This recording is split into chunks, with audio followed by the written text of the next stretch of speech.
Joshua Smith here, and welcome to the GSD Mode Podcast. Now get shit done and smash that subscribe button now. What is up, my peeps? Joshua Smith here with another GSD Mode Podcast interview, where every single week I interview top real estate professionals, top entrepreneurs, and strip top badasses out there dominating their spaces, or people choosing to not live a life of mediocrity, but instead to go out there, create big, amazing, epic lives for themselves, for their families, as well as have a big impact on others. And today, you guys, we've got another rock star guest on the show, somebody who's absolutely out there getting shit done. So our guest today, you guys, is DEWEY GOLUB. Now, DEWEY is a top Keller Williams team leader in Charleston, South Carolina, doing over $100 million annually in production. And he breaks down his journey on how he got started in the business, his journey from going from an individual agent all the way up through the ranks and being a top team leader today, what they're doing today that's working very effectively for lead generation as well as agent recruiting and so much more, you guys. He drops so much gold. I know that you are going to love this podcast interview. Now, real quick, before we jump into that, if you haven't already, make sure to snag my newest book. It's 100% free. It's How to Dominate Your Real Estate Business, Top Tips from a Top Producer. Again, 100% free, nothing being sold, no fluff, no BS. It's just top tips, methods, strategies that I've utilized over my 15 plus year long career that's allowed me to become one of the top real estate agents and team leaders on the planet. You can snag your 100% free copy. It's a digital copy, so you'll be able to download it right now and start reading it immediately at joshuasmithfreebook.com. Again, joshuasmithfreebook.com. And you guys, look, dude, this isn't filled with a bunch of fluff. It's not filled with stories. I jump right into the strategies and give you the knowledge that you need to dominate your own real estate business. All right, let's jump on into this amazing interview with my man, DEWEY. All right, DEWEY, my friend, welcome to the podcast, brother. Thanks so much. Happy to be here. Thanks for having me. Yeah, no, honor's all mine, man. And I know that you continue and you've done a lot of big things in your real estate career, and continue to do big things and continue to crush it and grow. And it looks like you're on track to double your volume this year from the previous. And, you know, before we get into all the things that you're up to today, man, I'm always really intrigued in our guest journeys that led them here in the first place. So if we run the clocks, man, I mean, how did this real estate journey start for you in the first place? Yeah, so without being long-winded, the highlight reel for that would have been working for sports coaches in the summertime, doing construction jobs, getting into that side of it, thinking that was great.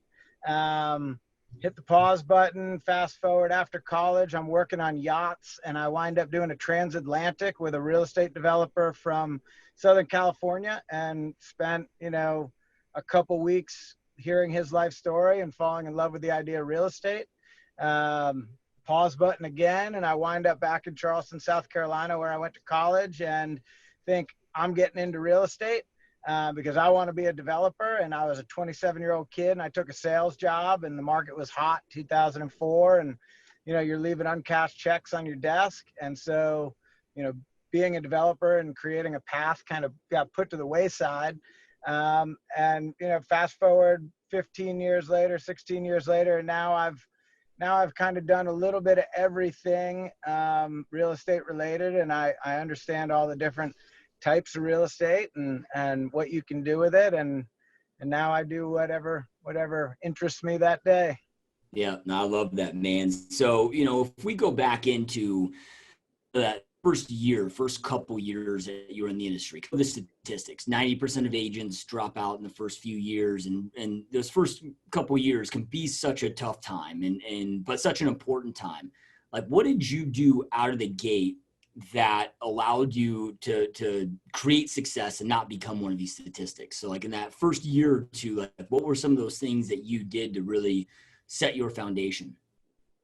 Yeah, I'd say if I could relate it to everybody as a whole, I was at a brokerage where we were 50% site sales, 50% general brokerage. And so that gave me, though we were making really small dollars on the site sale, it was doing condo conversions. They weren't high dollar. There was a team. Every paycheck got way cut up, but there was consistent income. And then there were live bodies walking in the door that wanted to own real estate, and they didn't necessarily always want to own that real estate. And so, that was a lead funnel.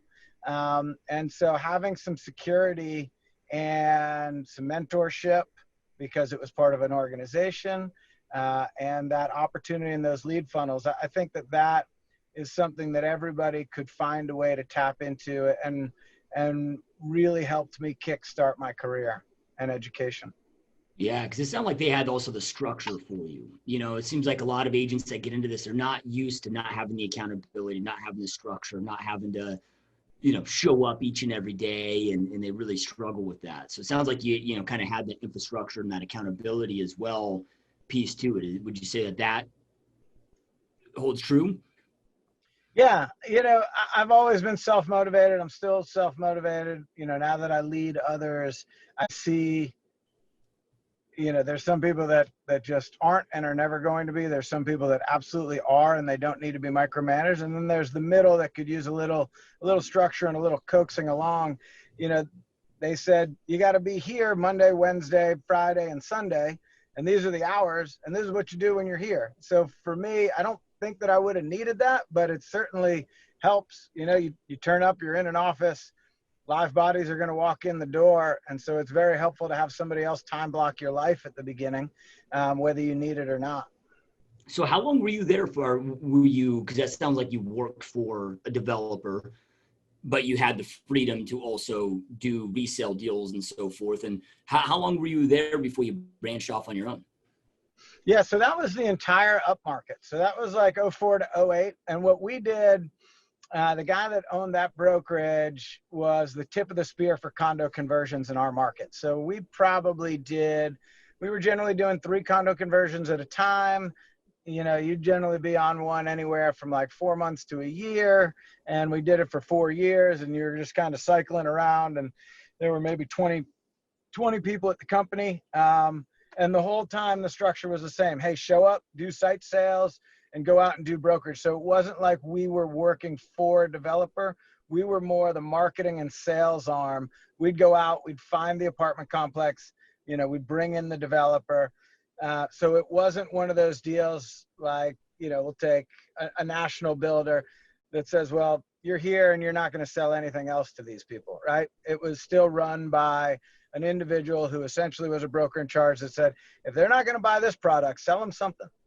Yep.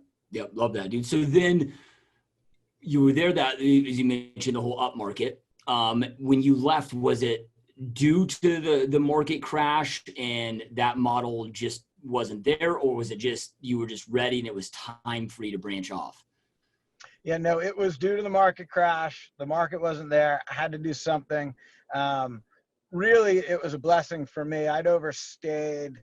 I was getting stagnant, right? Like I should have left earlier. I wasn't learning anything new. It wasn't going to push me. There wasn't the opportunity there that I even wanted. So I'm, in retrospect, thankful that the market crashed. And then I moved to luxury and commercial. So we live in a couple 100-year-old city. It's not that big.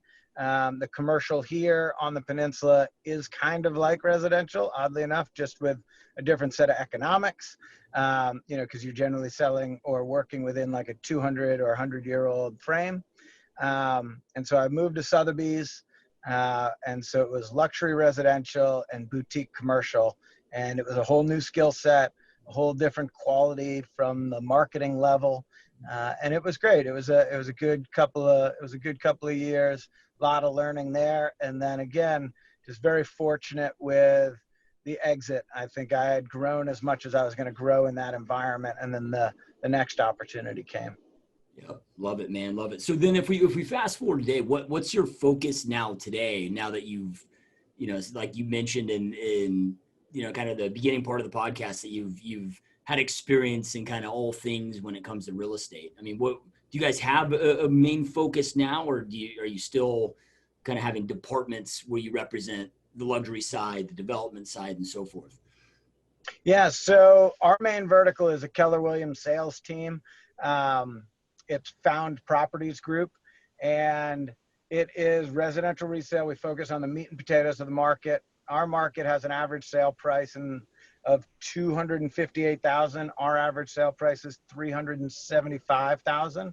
And so we like to be in the meat and potatoes, primary home ownership, dual income. You're buying it for emotion.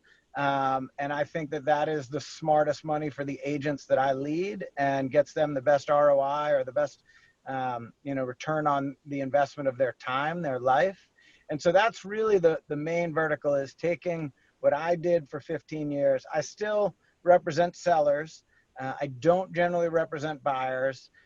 My real passion is providing for others what I didn't have 15 years ago, and saying, man, it would be great if the 27-year-old me could plug into this thing and learn these and have this mentorship, and these skills were available, and this was our tech stack, and like somebody was taking care of the things besides selling. And so that's really what I do, and who we are. Besides that, we do a little bit of the other stuff, zoning entitlement. We help developers. We do some site sale representation, but for the main vertical, it's really helping agents be the best individual realtor they can under our flag and on our ship, and just delivering incredible customer service and staying over 50% repeat referral, because that's where you make the most dollar per hour, because those are the clients that are the people you really want to be working with. Yeah, love that, dude. So then, a question I get from a lot of our listeners that are, busy, successful individual agents is, when do you know when you're ready to start a team? Like, at what point did you know it was that time? At what point did all that come about? Yeah, and I'll say, I'm ultra conservative, especially after the crash, which now is ancient history for some people, but I think about it every day. So I do things a little bit slower. And so if you were doing it my way, it's always when there's a pain point, right? Like, I'm not rushing to fulfill the ultimate destiny as fast as possible. It's not read the book, put the plan together, try to execute the plan as fast as possible. Mine is much slower and more organic. And so to answer your question directly, it would be when you're just giving poor service and you're out of time. Mine came because we were going to have our first child, and I thought, holy shit, I'm working 70 hours a week. Like, it's going to be a single parent household because I won't be able to ever meet this kid. And so mine was, I need an admin, right? Like, I'm bad at admin work because I'm a great salesperson, and those are just generally opposing forces. So I was busier than I could handle, and now it was get an admin, and that was good. And then it was, okay, there's work that I don't think is the best, highest, most dollar productive per hour activity for me. Let's get an agent and give that to that person, right? And then let's do that again, because now we've got some tech stack bringing in more opportunity than we can handle. Okay, the admin's overwhelmed. What's the next admin? All right, well, that's contractor close and listing management. And so really it was organically growing every pain point on purpose, and then solving the pain point with the right person. Yep. Love that, dude. So then, if we look at, and I don't know your numbers for previous years, but if we look at the past 3 years, I mean, you've essentially doubled your production each year, 30 million to above 50 million, now to, this year on pace to do above 100 million. What has been the key to being able to experience that type of growth now? Yeah, honestly, I'm going to sound like I'm talking above my pay grade here, but it's database management. For a new age, for an old business in a new age, it's database management. And more specifically, it's when you stay above 50% repeat referral, that business is going to happen. That age-old thing, like a realtor's retirement package is their database. Well, that's very hard to believe. But when you are really good with your database, and you're really good with your clients, and you're always reaching out and giving very consistent touches and adding value, there's a certain amount of business percentage-wise that's going to come from that. And that's going to be your foundation. And then you can capitalize on top of it. And so when you're continuously, systematically, and safely growing your sales foundation, then you can work on continuously putting a little cherry on top. And so I really, that's, we don't have any one big event that happened. There wasn't like one $12 million closing. It was always moving the average price point up by like 15%, moving the average transaction unit count per agent up by like 15% year over year. And when you compound that, all of a sudden you go, like you said, from 30 to 50 to 100.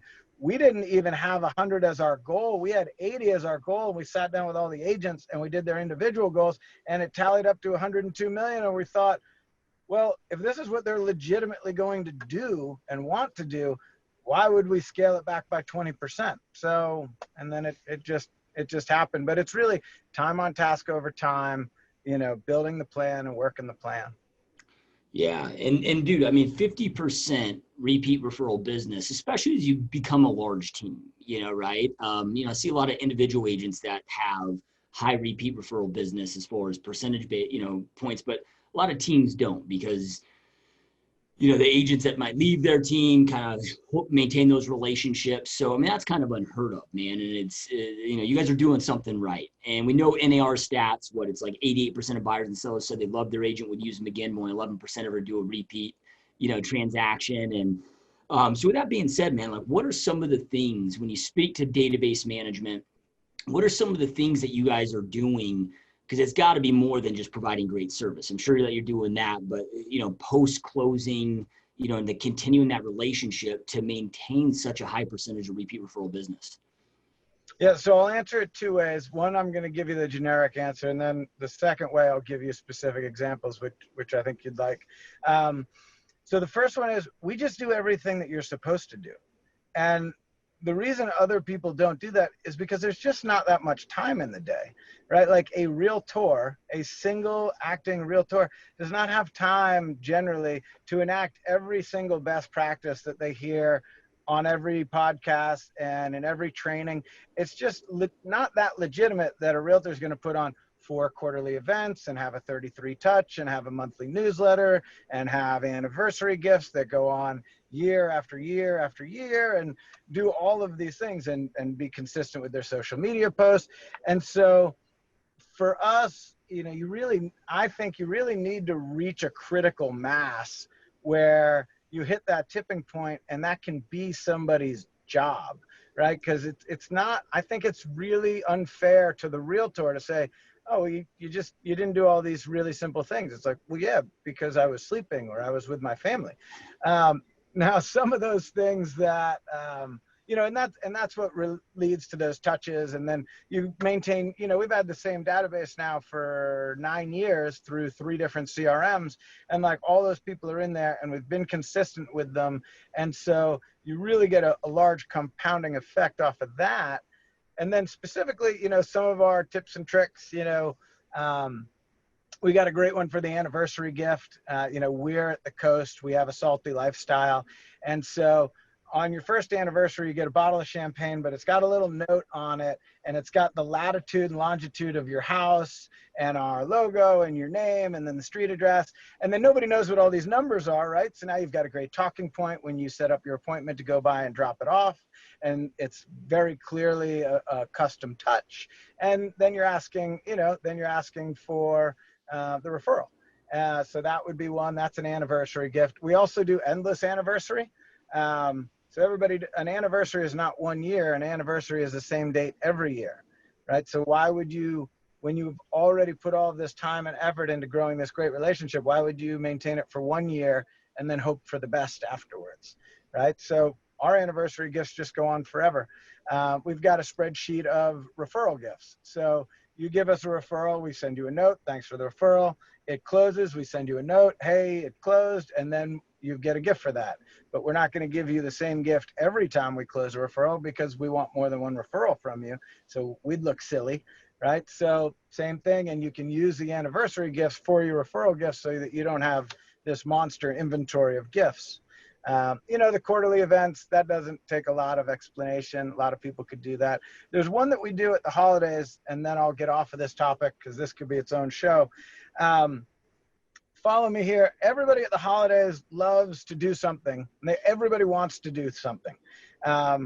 And what we used to do was a Secret Santa, and we'd get in touch with an organization, and they'd pair you with a family, and then you'd get the things that the family members wanted, and then you'd get a group of friends together, and they'd meet for dinner, and then you'd all go to some big box store, and you'd get all the stuff, and then another time you'd get together, and you'd wrap it. And it's like, oh my God, that's a lot, you know? And like, people would love to do that if they had the time, but if they don't have the time, now we work with an orphanage. They give us a specific list. We load it into an Amazon list, and then we spend a month and a half contacting our database, letting them know that if they want a link and they want to spend like $5 to $100, we've made it really easy. Everybody has an account. They click a button, it goes to a place, their heart is full, what needed to happen happened. And it's like, great. We made that easy for you. We just added value to the situation and solved the problem. And now you don't have to organize like 3 trips out and 15 people to get it done. You just needed to click a button, and it was worth us taking hundreds of hours out of our life to do that for everybody. And so adding value. Yeah, I love that, man. So then, you know, you got this amazing team now today, and not just today, but that you've been growing. And, you know, when I speak to team leaders and get reach outs from podcasts or have conversations with team leaders, one of the hardest parts, whether it's a team leader or brokerage owner, is recruiting. You know, whether it's staff or agents, the common thing that I hear is, man, it's so hard to find great teammates. What are some of the things that you've done that have helped recruit the right people, from agents to staff? I mean, what are some of the things that you guys have done and continue to do to be able to continue to grow? Yeah. So, there's so many different places we could go with that conversation, but I'm going to latch onto the part where you said that to bring together those people, right? The right people. And so, for instance, a lot of times I'll send out a podcast or two while we're recruiting, you know, so we're calling, we're emailing, we're texting, you know, we're just trying to get into conversation. And once we're in conversation, you know, I'd like to have a conversation if I'm compelling. You know, I'm a sales guy. Clearly I'm extroverted and I talk a lot, and like, you either like it or you don't, right? And so if you like it, it's like, hey, well, let me just send you a couple podcasts. You can get some insight into me, my mindset, the team, what we offer. And if you like that, let's keep talking. And so the first is, do we have a compelling message, right? Like, are we different? And do you like the different that we are, right? Because I'm not going to bore you with the stuff like, those guys are going to con you in, and they're going to download a list from Cole, and then you're going to put on a headset, and you're going to circle prospect strangers that don't know why you're calling, versus you come into my operation, you're going to work a CRM that's 9 years old, that's been consistent, everything in there is warm, and people need to be hitting it. Like, you could do those side-by-side comparisons all day, but I don't think that's necessarily what it's all about. So, you know, the first thing is like, is what we're saying attractive, right? And the second thing that's really worked is we run a very long, arduous, over-the-top recruiting process, right? It takes weeks and meetings. There's culture fit meetings where the agent or the prospect meets our agents and vice versa to make sure that they're like-minded and they can ask honest questions. We use personality job fit tests like the KPA. We do actual on-the-job training, like come in for 3 hours. We'll show you 2 videos of how to use our CRM. We'll set up a 100-person pond for you out of the CRM. You call them. Let's see how you do. Are you afraid of the phones? Did you actually read the script before you showed up? Did you ask questions about the script? How'd you actually do? Did you turn anybody? And even if it's not a good fit, anything you do while you're trying it out, you keep that nurture, right? Like, we had a guy who came in and he dialed for 2.5 hours and he picked up $1 million buyer. Now, luckily, he's now on the team. But if not, I made him a promise that he could keep it and just send us a referral fee. So I think that the level of detail and professionalism and transparency on who we are really leads to us having the right people on our bus. And our bus is going to be different than everybody else's bus, right? And so we want that to be clear, and we want the right riders with us. Yeah, that's amazing. Yeah, I mean, you're allowing them to experience it, because everybody, I mean, every team leader or broker owner that's, let's just say I'm looking to make a switch, I mean, everybody's going to tell me how great they are, all the great things they offer, whatever, but you're allowing them to also experience it And to make sure that they want to be there too, right? Which I think is massive, man. I know that you're doing some unique things for retention, because it's one thing and I've made this mistake in my team where we were recruiting a lot, but when we looked at, our attrition ratio, it was not good, right? And I know that you're doing some unique, great things to retain them, because we want to obviously recruit them, want to get them producing, but we also want to retain them, to our best ability. And so what are some of the things that you found that work really well for retention? Yeah, and that's either end of the food chain. Everybody in the middle stays, right? But it's the beginning and the end where the attrition happens. And I find the attrition happens at the beginning when the engagement and the coaching and mentoring is not consistent enough. And, we were never the best. I think we're quite good now. So, having a great 30, 60, 90 onboarding, realistic metrics, great training, not overwhelming people early, just having them work on one good skill at a time and then build those. I think that's what gets people into production. For a couple of years when they're in production, nobody leaves, right? It's the first time they've ever made real money.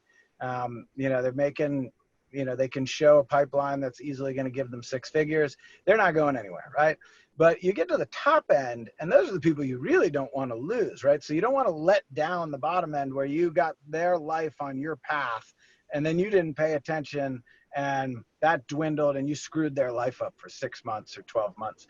But then the top end, they're with you for 3, 4, 5 years, and they're selling $10-15 million worth of stuff, and they're making $175,000-$225,000, and naturally everybody thinks, and because we grow the perfect agent and give them all of the things that a perfect agent should have, they've got great repeat referral and SOI. They've got great sphere at that point. So it's easy for them to leave. It makes a lot of sense for them to leave. So why should they stay? And so what we developed was a sister company that is in the investment business. So it's essentially a wholesale company, direct to sellers.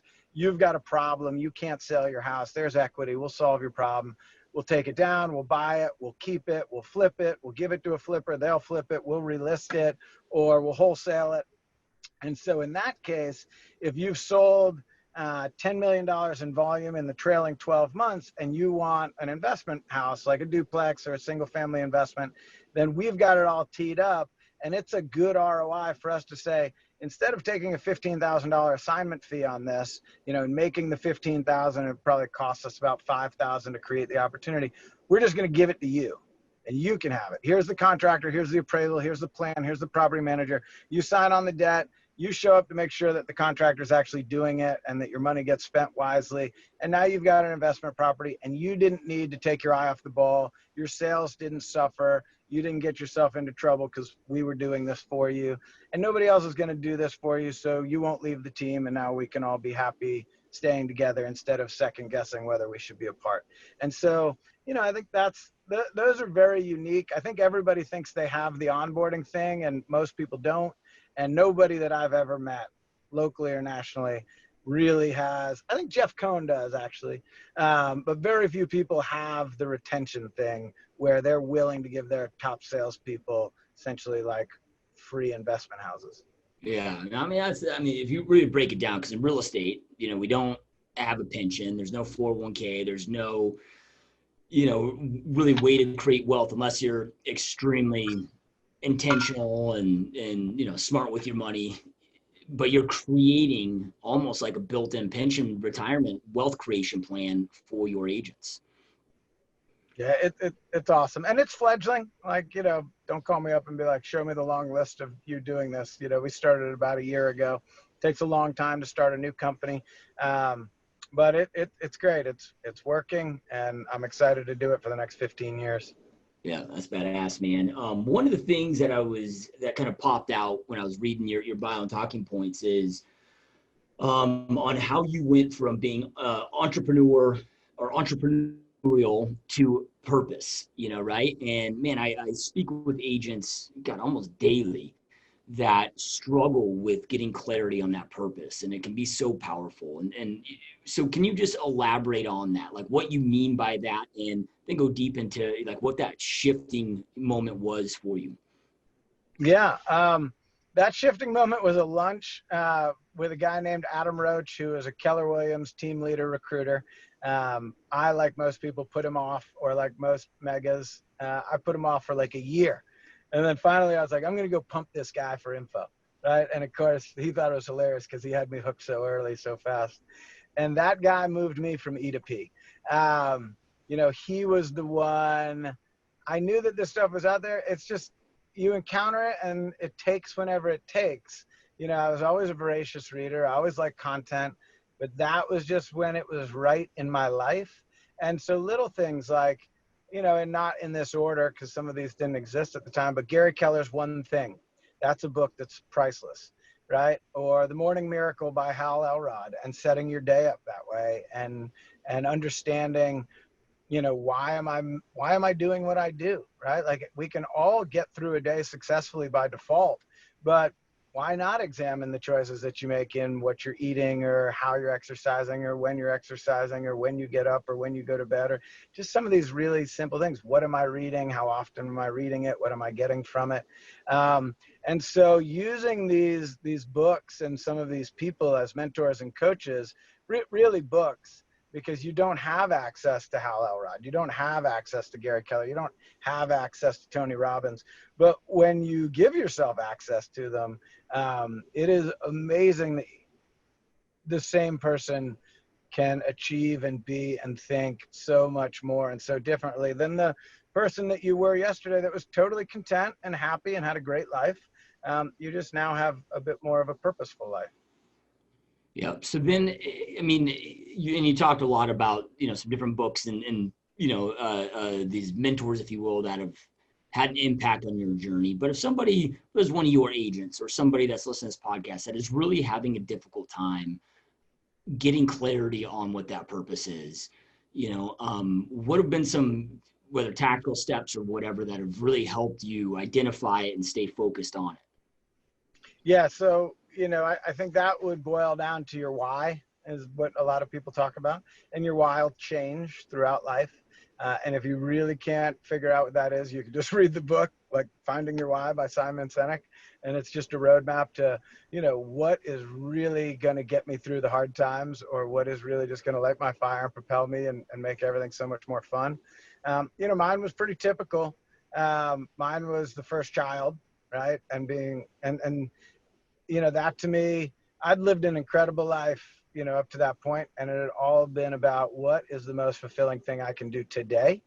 And then all of a sudden it was like, oh my God, what am I going to need to accomplish in my life to feel fulfilled for when I leave the planet, whether I leave the planet tomorrow or 40 years from now. And so I think that boils down into, you know, your why, and what's your why and how does that motivate you? And that can get you through some pretty dark times too, right? So for people that are having trouble just getting out of bed in the morning, or people that are working hard but don't want to work a little bit harder, or people that are like severely depressed and in a very dark place, which, you know, this is being recorded like 5 months into COVID. Most people on this that are listening to this have been in a deep, dark place sometime in the last 5 months, and hopefully they're through it, and hopefully they're not there today. But, you know, remembering what that is and having it very clear and simple can elevate you into a happier place. Yeah, and be more motivated. Yeah, powerful stuff, dude. So changing direction slightly, but I'm curious with, you know, because I mean, you're a dude that's been in the game for some time, and you also have not just survived, but also were able to continue building and thriving through the Great Recession.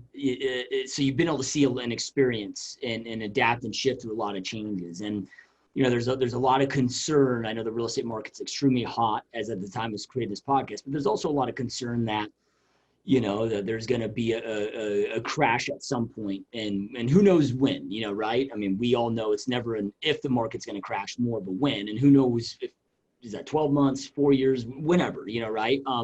But based on what you know now, what you did to navigate through the last big market crash, you know, what are some things that you are doing or going to do, or advice that you would have for our listeners to be able to adapt and shift, you know, through the next market crash that we do experience?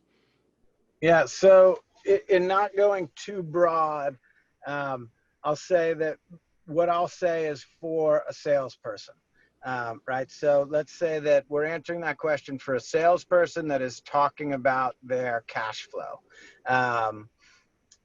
Or else we could get into like liquidating property and being in cash and having, equity positions in properties.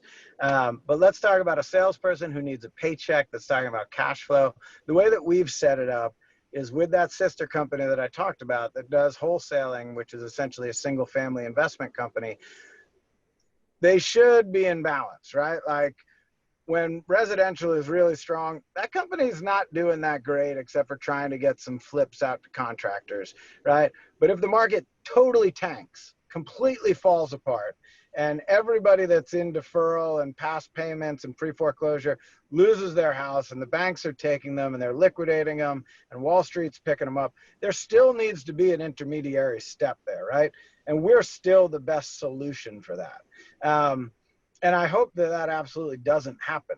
But if it happens, then we do what we're always doing, right? We're providing client service. We're solving people's problems. We can't make their house payments. It's not up to us whether they do or don't lose their house.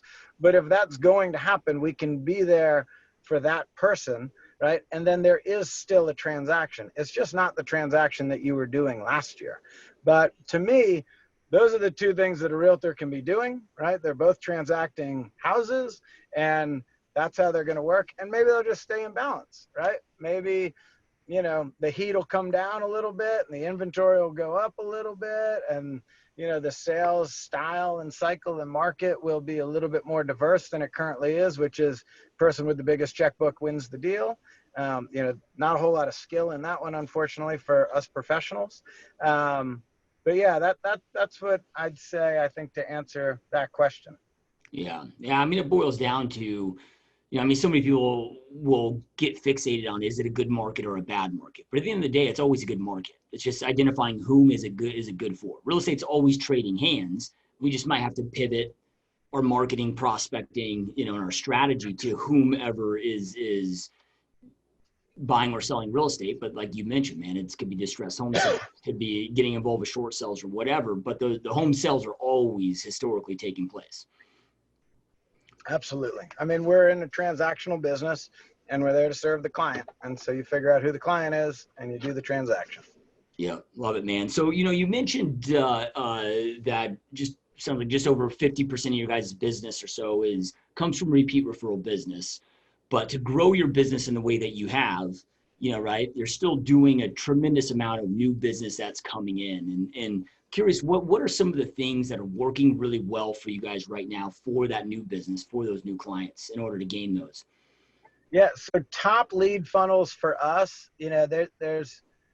I could say exactly what they are because the secret sauce is actually like the next 3 steps. And then the most secret sauce is just actually showing up to do the work. So I'm never in any fear of sharing and being transparent. Top lead funnel is our PPC team. It's ex-Google guy or ex-Google person that has a company around them and the way they run their analytics. And so the terms that we use and buy gets us less expensive traffic because people aren't buying it. So we're not in the bidding war for it. And then because of the searches that we're using and buying that they're suggesting, we're getting much more qualified traffic because they were already out looking for a very specific thing. So that's been a great thing over the last year. Not to mention most people pulled all their ad spend. So now that there's no bidding, it's much cheaper to buy it through Google. So yeah, the PPC SEO, that's typical, but we do it different. Keller Williams has put so much time, effort, and money into this computer-based system, this platform called Command. We probably at this point get a referral a week through that platform because it's an incredibly beautiful piece of technology. You can see for your area where the referrals are coming from, who those agents are. You can reach out to those agents. Like it is next level, the tech that is just there for the referral business. So we're doing a ton of inbound referral, and we were always we could always solve our own outbound referral. But the inbound referral, the incoming buyer referral through KW Command, I mean, we're literally up to about a lead a week on that. And that's all really qualified traffic because it's coming from another realtor somewhere who chose us and recommended us, and et cetera, et cetera. Our open houses are really strong. We've always had a really strong open house program. There's a whole training module and structure that we have internally around open houses and unrepresented buyers. Our sign calls are a great piece of our business. We use a piece of technology where when the lead comes in, it knows where to go. When you're picking it up, you know exactly what they're calling about. So you're sounding much more intelligent and getting to the point and converting that lead. I think in order of success, those are currently our top 4 lead funnels besides repeat referral. Then you get into some brain damage after that, like circle prospecting, outbound circle prospecting around an open house. It's like, all right, well, this is just because we're going to spend 2 hours on the dialer, which we do. Everybody does. Everybody on the team prospects 3 hours every morning. They're time blocked for it, 5 hours a day or 5 days a week. And, that's how we know that they're going to make their 6 figures to feed their family. And we can track it down. We use Sisu. And so we've got a live dashboard running off of the tech all the time. It's not to watch the agents. It's so the agents can watch themselves and make sure that they're going to be able to make the number to provide for their family, right? We just check in and say, hey, you're behind. Can we help? Is there a reason? What can we do about it? I mean, we know you don't want to be behind. Or, hey, you're ahead. Like, if you want to put some money in savings and sock it away, these next 2 months are looking pretty epic for you. So that's a little bit about that. Yeah. What's your team structure look like today in regards to, your admin, number of admin in the actual positions and then agent count and so forth?